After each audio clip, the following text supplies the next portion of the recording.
najświeższej generacji. 2021 rocznik bodajże, 2-litrowy diesel. I co mam na dzisiaj w planie? Na pewno zrobimy sobie takie, jak zwykle, obejrzenie samochodu, taką dokładną prezentację z każdej strony. Odpuścimy sobie jednak dzisiaj zewnętrzne obłukiwanie z racji na to, że po prostu warunki atmosferyczne są niestety zbyt kiepskie i co chwilę tak naprawdę pada tutaj deszcz. Co chwilę zrywa się porywisty wiatr.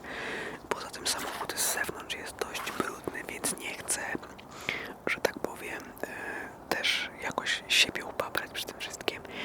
Ale za to część prezentacyjną zrobię dla Was nieco dłuższą z zewnątrz, żebyście się mogli z tym samochodem zapoznać. No a później już klasycznie we wnętrzu zrobimy sobie taką długą sesję triggerową, więc mam nadzieję, że Wam się spodoba. Zostawcie łapkę w górze, jeśli tak. Pamiętajcie o subskrybowaniu mojego kanału, bo fajnie jak się rozrasta, fajnie to obserwować, mieć dostęp do coraz to ciekawszych samochodów. A tymczasem ja lecę z tematem, także miłego oglądania. Jeśli chodzi o Audi A4 generacji B9, były to samochody produkowane w latach 2014-2025. Ten egzemplarz to nadwozie limuzin i jeśli o niego chodzi, mamy całą gamę silników, ale tak naprawdę to tylko dwa silniki. Silnik benzynowy 2-litrowy, który występował w różnych wariantach mocy, od 150 do 265 koni mechanicznych. W różnych latach to się różniło. Natomiast był też wariant np. 90 koni i tak dalej. Trochę prostsza sprawa jest, jeśli chodzi o silniki diesla, bo tak naprawdę we wszystkich latach były produkowane samochody z 2-litrowym silnikiem diesla TDI o 4 wariantach mocy: 136, 163, 190 oraz 204 konie. Ten egzemplarz posiada 190 koni i naprawdę całkiem nieźle rwie się do walki.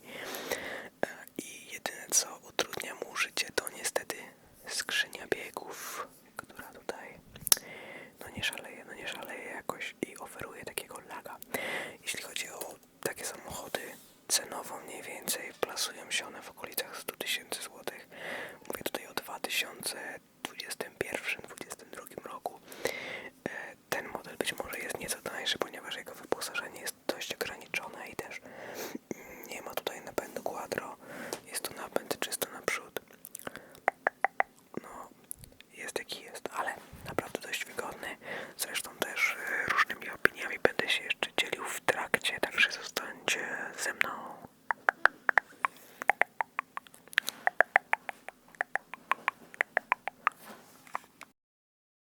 No i moi mili, pora na sesję wewnątrz samochodu. Będę starał się robić bardzo ciekawe triggery, ale jednocześnie muszę Was uprzedzić, że coś tu jest nie tak z mikrofonem, ponieważ mimo, że włączyłem tryb samolotowy w telefonie, to jakieś fale zdaje się emitować ten samochód i jak słyszycie, chyba gdzieś tutaj jest nadajnik GPS i ten mikrofon zdaje się ściągać te fale, więc trochę jakość nagrania może być przez to zniekształcona. Mam nadzieję, że nie wpłynie to znacząco na odbiór filmu. Myślę, że możemy lecieć z tematem.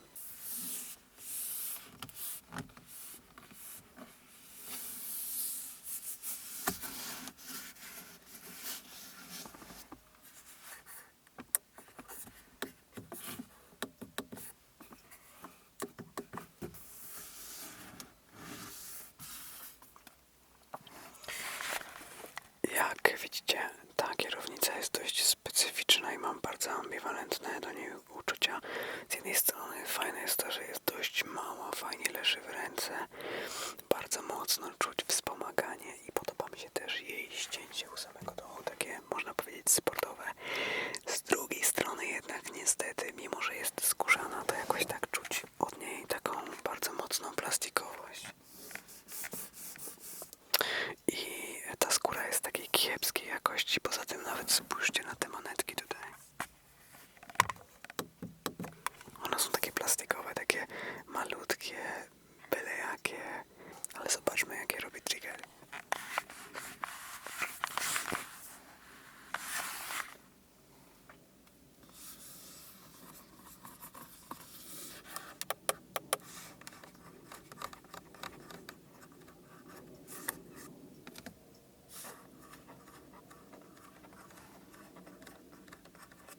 przeskok z Volvo XC60 do tego Audi jest diametralny.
Jeśli chodzi o boczek drzwiowy, to praktycznie cały czas twardy plastik. No, może ten plastik.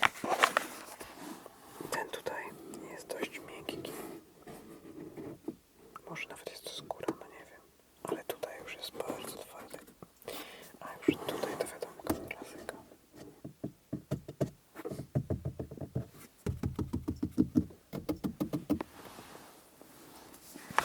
Zobaczmy na konsolę środkową.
Siedzenia są arcywygodne, bardzo dobrze dostosowują się do sylwetki twojego ciała i muszę przyznać, że nie mogę tutaj na komfort podróżowania w żadnym wypadku narzekać.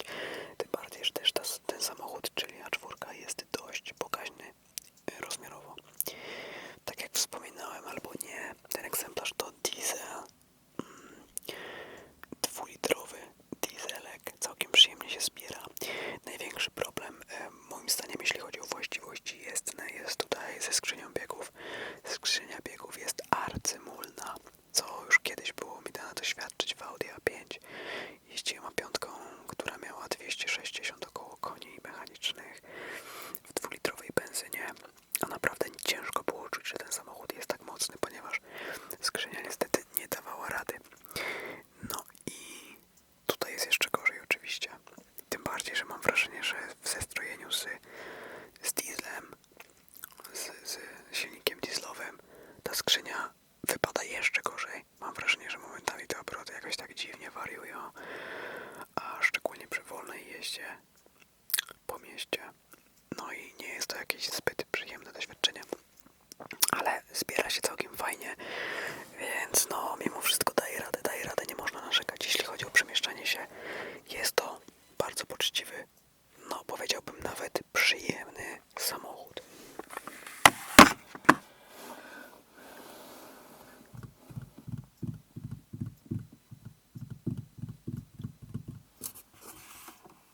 Tutaj też ulak piano.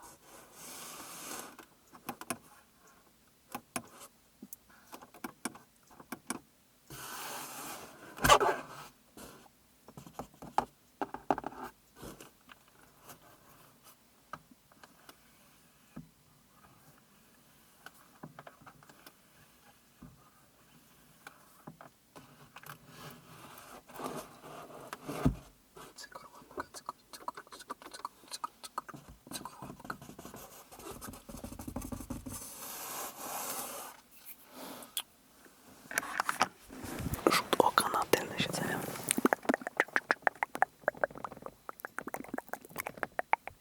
No nie spotka was tam nic innego niż to, co widzimy tu na przodzie.